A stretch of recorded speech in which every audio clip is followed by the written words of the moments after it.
Kemudian, usulan jenis kegiatan di luar butir instrumen EDM.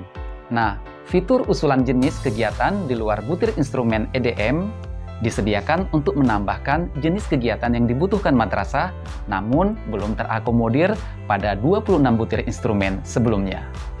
Untuk usulan jenis kegiatan di luar butir instrumen EDM dapat dilakukan dengan mengikuti langkah-langkah yang ada pada video tutorial berikut ini. Usulan pilihan kegiatan di luar butir instrumen EDM.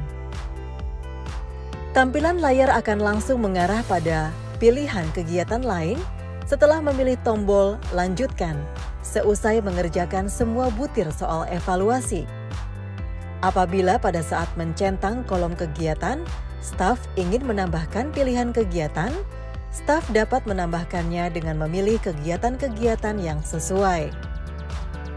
Selanjutnya, pilih tombol "Simpan kegiatan" jika semua kegiatan sudah dipilih.